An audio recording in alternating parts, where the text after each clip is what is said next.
Այսօր մեզ է միացել քարտեզագետ Ռուբեն Գալչյանը, բարև ձեզ, շնորհակալություն որ եկաք։ Նախընտրական մթնոլորտը արդեն հոգնածնում է, մենք այսօր ավելի կարևոր բանից կխոսենք։ Նախընտրական մթնոլորտը ընդհանրապես ինձ հետաքրքրում, քանի որ ազատները մեծ մասը անմիջական բաներ են, բայց ինչ որ է, մենք կխոսենք իրական իրականությունների մասին այսօր։ Իրականություն է այն, որ այսօր Հայաստանն ու Միացյալ Նահանգները իհարկե հերավար ստորագրել են թրիպի վերաբերյալ համաձայնագիրը, Ռուբիոն Վաշինգտոնում, Արարատ Միրզոյանը Երևանում։ Ինչու հիմա, չէ՞, տրամաբանական կլիներ սպասեին ընտրություններն ավարտվեր հետո ամերիկյան կողմը, եւ հետո ինչ գործողություն է հետևելու այս ստորագրմանը։ Ինձ թվում է դա երևի, քանի որ Փաշինյանի հետ են նախապես այդ նախաստորագրումն արվել այդպես ասած Վաշինգտոնում, եւ նրանք հույս ունեն, որ Վաշինգտոնի եւ քաղաքացիական պայմանագիրը ընտրվի որպես շարունակի այս ղեկավարելիս երկիրը եւ այդ ձևով իրենք շարունակի իրենց համագործակցությունը, որը հեռու չի, այսպես ասած, տրամաբանությունից իրենց տեսակետից։ Եվ կարևորն է, որ եթե միջքաղաքական այսպեսի կարևոր բան է ստորագրում, ով որ էլ կա պետք է դրան ուշադրություն դարձնի, չի կարող մեկ կողմ դնել մեկ անգամից, որովհետև արդեն ստորագրված է։ Այսինքն երկու պետությունները այդ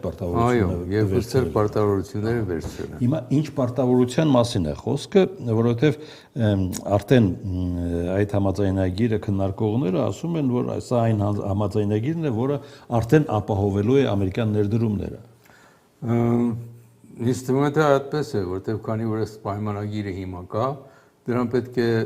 հետևի Ադրբեջանի հետ մեր խաղաղության պայմանագիրը, որը անպայման պետք է լինի, որպեսզի աշխատի այս մյուսը թրիպի այս ծրագիրը։ Եվ այդ պատճառով էլ հիմա կա ամենակարևոր խնդիրը դա է, որ դա ստորագրվի եւ թղթի վրա լինի, եւ պետք է շարունակվի, որ իրականության կառուցել է այդ երկաթգիծը բավական անխնամ վիճակի մեջ է այդ 143 կիլոմետրը Մեղրիի մոզով անցնողը եւ պետք է հիմնավորված արդեն որոշված է տեղանքը, տարածքը, որը կար, այդ երկաթգիծը կար, տեղի թրիպի տարածքը, միայն երկաթգիծ չէ, ավտոճանապարհ, հետո այլ կոմունիկացիաներ։ Դրանց զուգահեռ են ընթանում ավտոճանապարհը երկաթգծից շատ հեռու չի լինելու։ Ավտոճանապարհը այսօր էլ կա, որը չափով աշխատում է, դրանք մտնելի են թրիպի ծրագրի մեջ, այնպես որ այդ ճանապարհներով Ադրբեջանը կարողանալու է անցնել իր երկրից մտնի Հայաստան, Հայաստանին այդ ճանապարհով անցնի, այնքանից մտնի Նախիջևան, իր երկրի մյուս մասը, այսպես ասած։ Դա տրամաբանական է, քանի որ եթե քարտեզի վրա նայում եք, տեսնում եք, թե երկաթգիծը, թե եղած ճանապարհները բոլորը Արաքսի հյուսիսային ափից են անցնում։ Այսինքն բոլորը ներկա Հայաստանի ինքնիշխան տարածքի մեջով են անցնում։ Երբևէ ուրիշ բան չի եղել։ Եվ դա էլ այդպեսի կմնա, ինչպես որ նշված է նաև տարածքային ամբողջականությունը պահպանելով, այդ ճանապարհը Հայաստանի տարածքի մեջ կմնա։ Այդ մասով Ռուբիոն հետաքրքիր հայտարարություն է արել, ասում է երկու երկրներին կտրամադրվի հնարավորություններ հարգելով նրանց ինքնիշխանությունը։ Այն ինչ մեզ վերաբերում է հասկանալի է, Հայաստանի ներսում կա այդ բանավեճը։ Ինչ կա Ադրբեջանին մտահոգ։ Ադրբեջանի մեջ էլ դու բանը կա, եթե այդ երկաթգիծը ճանապարհ հայկական երկաթողագծերի համար երկաթգծերը բացվի, Նախիջևանը անցնող ճանապարհը, Նախիջևանի միջով անցնող ճանապարհը Ադրբեջանի տարածքով է անցնելու, բայց իրավունք են ունենալու այդ ճանապարհով անցնել, ինչպես որ Ադրբեջանը իրավունք ունի Մեղրիի մոտով անցնելու։ Դրա մասին նույն փոխադարձ այդ համաձայնությունը, ապահովությունը պետք է անվտանգությունը պետք է ապահովի Ադրբեջանը այդ մասը, որ այդ մասից կարելի է հանգիստ ջուրֆայի միջոցով Նախիջևանով անցնել, հասնել մինչև Երասխից դեպի Երևան, դեպի Կարս։ Այդ մեկտոր ճանապարհը կա, բայց գիտեք ինչ է, Ադրբեջանը հաճախ խոսում են, որ դե չէ մենք տարբերակը կառուցում ենք արդեն մեր Նախիջևանի եւ Թուրքիայի ճանապարհին վրա այդ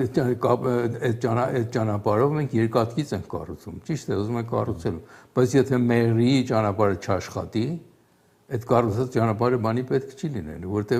Մեղրիով պետք է անցնեն գնան Ադրբեջան, Ադրբեջանով նոր մտնեն այդ Թուրքիայի տարածքը, որը միացած ծայրը միացած է Ադրբեջանին։ Մինչ այդ ախրկալակ կարս երկաթգծին մեզ միանալու հնարավորություն է տրվում։ Ուղղակի չէ, անուղղակի Վրաստանի միջոցով է նոր հնարավորությունը տրվում։ Այսինքն մեր երկաթգիծը պետք է գնա Վրաստան, Վրաստանից այնտեղ մտնի Թուրքիա, Թուրքիայից այնտեղ դեպի միանա կարս։ Մինչդեռ մենք ուղիղ Շիրակի, ուրեմն Գյումրիից դեպի կարս երկաթգիծ ունեինք, հիմա էլ կա, բայց որոշությունների վերականգնների կարիք ունի։ Դա այդ մի քանի 100 կիլոմետր ավելորդ կիլոմետր տարածություն չպիտի անցնի։ Բարձրանա վերև նորից իջնի ներքև, դեպի հյուսիս գնա, հետո իջնի։ Ուղղակի կապը կա, հնարավորությունը կա միանալու։ Դրա վերականգնումը ռուսական կողմի պարտավորություն։ Ռուսական կողմի այդ պարտավորություններից է, բայց ռուսական կողմը իր պարտավորություններից որն է կատարել, որ դա կատարի։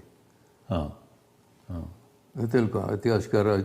նրա պարտավորություններից մեկն է, որ կարող է խոչընդոտի, եթե չի անելու, կասի ես դա իմ տարածքից մտածում եմ կարևոր չի չպիտի անեմ։ Ինչպես որ երկաթգիծը ընդհանուրը, երբ որ տրվեց պայմանագիրը ստորագրվեց, հանձնվեց նրանց օգտագործումը, նրանք խոստացել էին, որ մեծ ներդրումներ պիտի անեն արդիականացնելու Հայաստանի երկաթուղիները։ Ոչինչ չի արվել այդ ճանապարհին, բացի որ նոր վագոններ են բերել մի քանի հատ։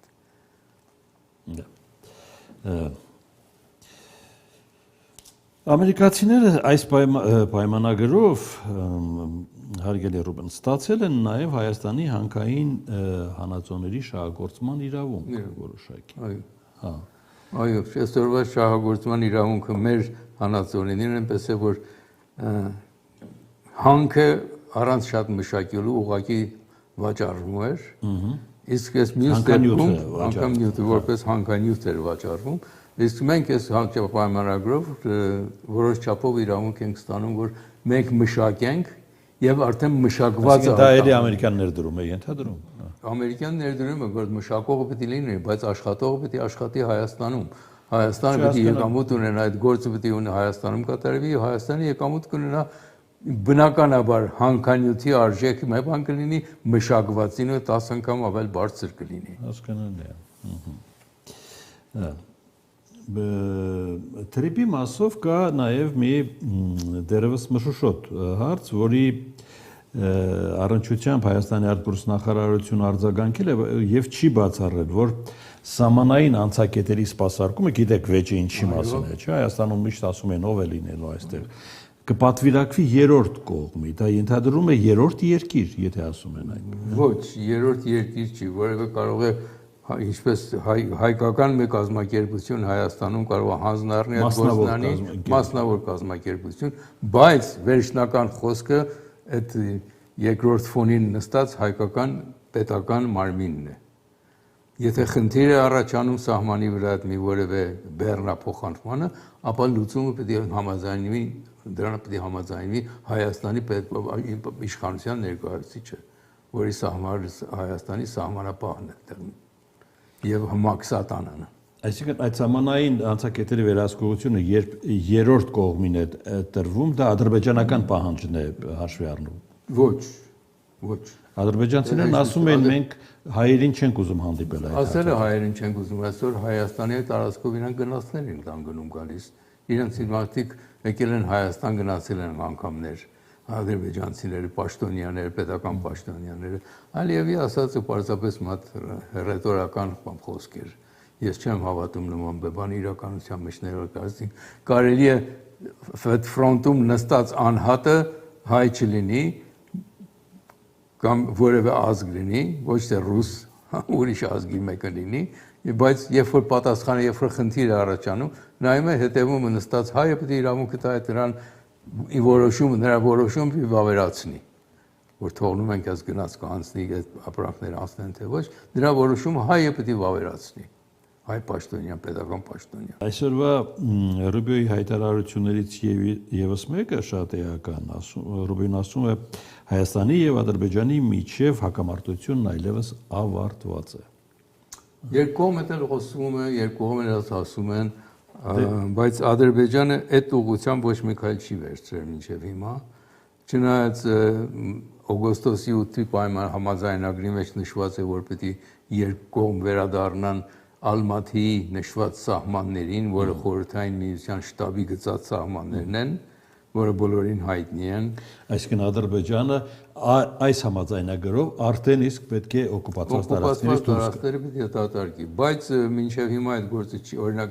240 կիլոմետր բարձրունքը, որ մայիսի 2021-ի մայիսից հետո գրավել է եկել մտնելով Հայաստանի տարածք եւ կառուցել իր դիրքերը այնտեղ, նրանք իրենք գիտեն, որ որտեղ էին, մենք էլ գիտենք որտեղ էին եւ որտեղ եկան։ Սև լիճը օրինակ եկան ամբողջովին դրա շրջապատը գրավեցին, բայց ըստ այդ համաձայնագրի նրանք պետք է թողնեն այդ տարածքները եւ վերադառնան այն գծին, որը նշված էր Ալմաթի համաձայնագրի մեջ, որտեղ կանգնած էին 2021-20 թվականի նոյեմբերին։ Լավ, բայց ինչու են թողնում սահմանազատման այդ խնդիրը, եթե այդքան պարզ է, որ 21 թվականին մտել են, խախտվել է եւ հիմա երբ հայտարարվում է, որ հակամարտությունը ավարտված է, ուրեմն պետք է զորքերն էլ գնան ավարտված։ Որոնք պետք է գնան, պետք է շուտ էլ գնան, բայց տեսեք 4-5 տարի Ալիևը հայտարարել է, որ այնտեղ որ իմ զորքը կանգնած է մեր Ադրբեջանի տարածքը։ Իր ներքին խոհանոցի համար, երկրի համար անընդհատ այդ հայտարարություններն է արել։ Հիմա հանկարծ ինքը դրա հակառակ հայտարարել ստորագրել է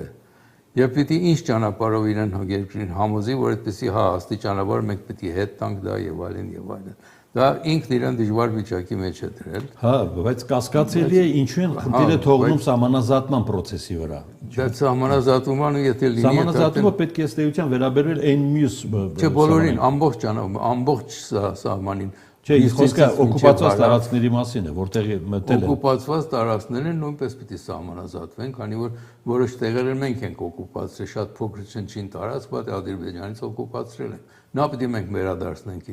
իրենք էլ նրա մերը պետք է վերադարձնեն մեզ։ Դա ընդհանրապես պետք է սահմանազատման եւ սահմանագծման սահմաններում լինի, որպեսզի պաշտոնական ձևով լինի։ Թե չէ Ադրբեջանը կարող է այսօր հետ քաշվի գնալ խորհրդային սահմաններին, ասի դե սրանք խորհրդային են, ժամանակավոր են։ Ես չեմ ուզում վերադառնալ։ Բայց պետք է իրան ես կարծում եմ, որ արևմտյան ուժերը պետք է շատ ուղղակի հետևեն Ադրբեջանին, Ադրբեջանը իր խոստումը, իր ստորագրությունը, ինչպես որ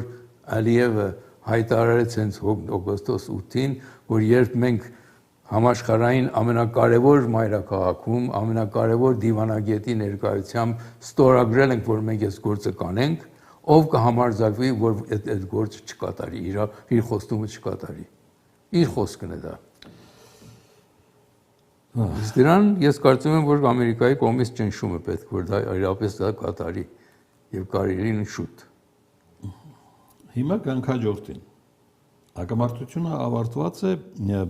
ավարտված չէ, քանի դեռ գերիներն են բակվում մեկ, եւ երկրորդը, քանի դեռ կա անկլավների չորոշված խնդիր։ Անկլավների չորոշված հարցը հետեւյալն է։ Երբ Հայաստանը անկախացավ, դարձավ խորհրդային Հայաստան, այդ ընթացքում 1926 թվականին խորհրդային մեծ հանրագիտարանում հրատարակվեց Հայաստանի քարտեզ, որի մեջ ցույց է տրված սահմանները Հայաստանի եւ այլն, գրված է Հայաստանի տարածքն 30948 քառակուսի կիլոմետր, 30948 քառակուսի կիլոմետր, եւ դրանց մեջ անկլավ գոյություն չունի այդ քարտեզի մեջ։ Դա այդ քարտեզի մեջ այդ շրջանները, որ Ադրբեջանը հետ ապագայում վերցրել Սևանալիճի հարավ-արևելքում այդ Ալ լճերի շրջանը 240 կիլոմետրը եւ Սև լիճի շրջակա 500 քառակուսի կիլոմետր տարածքները, դրանք բոլորը Հայաստանի տարածքում են, ըստ խորհրդային այդ քարտեզի։ Հետո երբ որ մեկ տարի անցավ, այդ տարվա ընթացքում Լենինը եւ Ստալինը մաս-մաս մեկը Նախիջևանը հանձնեցին Ադրբեջանին, հետո էլ Ղարաբաղը, Լեռնային Ղարաբաղը որոշեցին պետք է լինի Ադրբեջանի տարածքում։ Այդտեղից խնդիրները սկսվեց, բայց դրանով հանդերձ մեր տարածքը մնաց 30948 քառակուսի կիլոմետր։ Դրանց մեջ ինչպես ասի անկլավներ գոյություն ունեն։ Հետո հանկարծ 1929 թվականին Արծվաշենի շրջանը, որը Հայաստանն էր, Հայաստանիների եւ միացած էր մեր լայն ճանապարհով դեպի Հայաստան, գտնվելով Ադրբեջանի տարածքի մեջ է, նա տարածքի մեջ չէ, բայց մտած է, մխրճված էր Ադրբեջանի մեջ։ Այդ Ադրբեջանը ամբողջովին գրավեց այդ տարածքը եւ որոշումով իրենց պետական որոշումով հայտարարեցին, որ Արծվաշենը հայկական անկլավ կլինի Ադրբեջանի տարածքում, հայկական էքսկլավ Ադրբեջանի տարածքում, Հայաստանին կլինի, բայց կգտնվի Ադրբեջանի տարածքում։ Այդ ճանապարհն էլ վերցրեցին, չվերադարձրեցին մեզ։ Այս Արծվաշենի մասին։ Հետո կան մյուս 3 անկլավները։ Մինչև 1936 թիվը Հայաստանում դեռևս անկլավ գոյություն չուներ, ադրբեջանական անկլավ։ 36 թվին առաջին անգամ Տավուշում Երևան եկան 2 տարածքներ, Վարխուդարլուի շրջանը եւ Ասկիպարան, որը Ինչպես Երևան եկան։ ասեմ կսկսեմ, այդ դրանք սովետական շտաբի քարտեզների վրա գծվեցին դրանք։ Հետո էլ մյուս տարին էլ Տիգրանաշենը նշվեց որպես ադրբեջանական անկլավ քարտեզի վրա եւ հանձնեցին Հայաստանին, որ ստորագրի այդ քարտեզները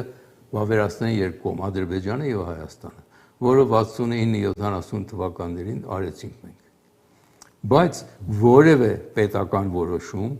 Հայաստանից տարած հանձնել Ադրբեջանին գոյություն չունի։ Ոչ մի հանդիպում չի եղել, ոչ մի բանակցություն չի եղել, ոչ մի որոշում չի կայացվել, ոչ մտեղ արխիվներում ոչ մի փաստաթուղթ գոյություն չունի, որ մենք Ադրբեջանը տարածքը հանձնել ենք, Հայաստանը տարածքը հանձնել է Ադրբեջանին։ Բայց ինչու է առաջացել փոխանակման հարցը։ Հա, հիմա կասեմ ձեզ։ Փոխանակման հարցը այստեղ տարբեր խնդիր է։ Փոխանակման հարցը 3 ադրբեջանական անկլավները Հայաստանի տարածքում շուտ 45 քառակուսի կիլոմետր են։ Ընդհանուր տարածքը միասնական։ Արծվաշենը առանց այդ ճանապարհի շուրջ 42-3 քառակուսի կիլոմետր։ Այսինքն եթե այդ ճանապարհն էլ նրանցնենք, դրանք այդ 45 կիլոմետր հանգիստ կլրացնի։ Այսինքն հավասար է երկրամ մակերեսով անկլավները Հայաստանի մեջ եւ մեր անկլավը Ադրբեջանում։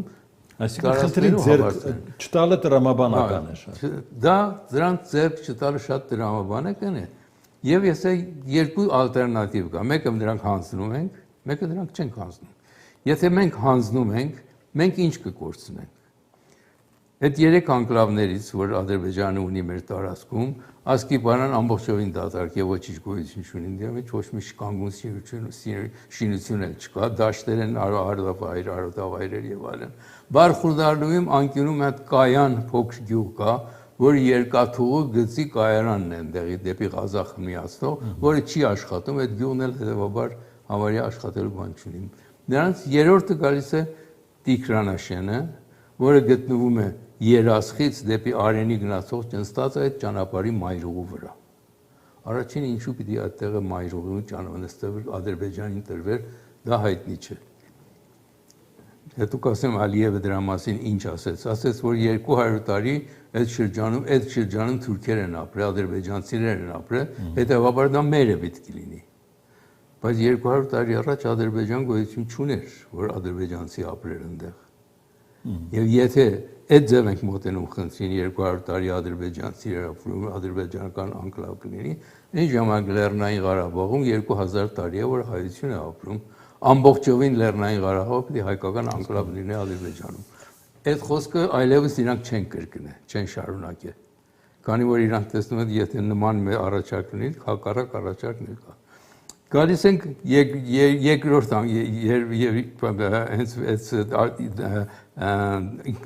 Տիգրանաշենին։ Տիգրանաշենին, եթե մենք տանք Ադրբեջանին, մեր ճանապարհը դեպի Երասխից, Երևանից դեպի հարավ կկտրվի, քանի որ 3-4 կիլոմետրը այդ անկլավի մեջով է անցնում։ Բայց մենք տարբերակ ունենք, ուրիշ ճանապարհը կա, որ նեղ ճանապարհը ճիշտ է բեռնատարների համար հարմար չի, բայց կարող է նոր ճանապարհ կառուցվել կարճ ժամանակում։ Դա այն դեպքում, եթե չփոխանակվի, եթե մնա, եթե վերադարձվի Ադրբեջանին։ Այսինքն սրանք այն հարցերն են, որ Մենք առանց գործում ենք։ որոնց փաստաթուղթ չի կարող Այո, ստորագրվել։ իհարկե չի կարող ստորագրվել։ Երկրորդ, հետո բայց գալիս ենք Արծվաշենին։ Արծվաշենի մասին շատ չի խոսվում, բայց Արծվաշենը այսօր Ադրբեջանի համար այդ շրջկենտրոնի տնտեսական կենտրոնն է ամբողջովին։ Շրջապատ յուղերը շուրջ 10 կիլոմետր դեպի հյուսիս եւ դեպի հարավ ճանապարհը Արծվաշենի միջով են անցնում։ Գյուղացիները իրենց բերքը բերում են Արծվաշեն, ընդեղից հետ ուղարկվում դեպի Բաքու եւ այլն։ Եթե Ադրբեջանը վերադարձնի Հայաստանին այդ տարածքը, այդ ամբողջ իրական կառուցվածքը կփլուզվի։ Եվ այդ գյուղերը իրարուց հասնելու ճանապարհ չեն ունենա։ Հետևաբար նրանք շատ ավելի շատ կորցնելու բան ունեն, եթե փոխանակում չլինի, այո, խնդիրը սառեցնել է։ Ես դրա համար չեն խոսում։ Ես առիթ եմ ունեցել ադրբեջանցիների հետ, այսօրվա ադրբեջանցիների հետ թղթակիցեր մեկը պատմաբան էր եւ այլն նրանց հետ խոսելու, ասում մենք այդ արդյոք չենք մտածում, որովհետեւ մենք որոշել ենք, որ պետք է փոխանակենք։ Մեր տարածքում մնա մեզ, ձեր տարածքին մնա ձեզ։ Ինչպես որ Արևմտյան Ադրբեջանին վերադարձի մասին նույնիսկ չեն էլ խոսում, ասում են դա խոսելու բան չի, մենք գիտենք, որ դա հնարավոր բան չի դրա բան կատարելը։ Իսկ եթե հակառակ դեպքում անկլավներից մեկը վերադարձում է, 3-ը վերադարձվի Ադրբեջանին, այս իրանց խոսքն եմ, ասում ոչ ոք մեզոնցից չի ուզի գնա այնտեղ ապրի։ Ադրբեջանցին չի ուզի 100 հոգի գնամ հատ շրջապատված Հայաստանով շրջապատված տարածքում ապրի։ Հետո դրա լոգիստիկան ինչպես պիտի կատարվի, ինչպես պիտի գնան իրանց երկիրը միանան։ Ճանապարհ չկա, պիտի Հայաստանով անցնեն։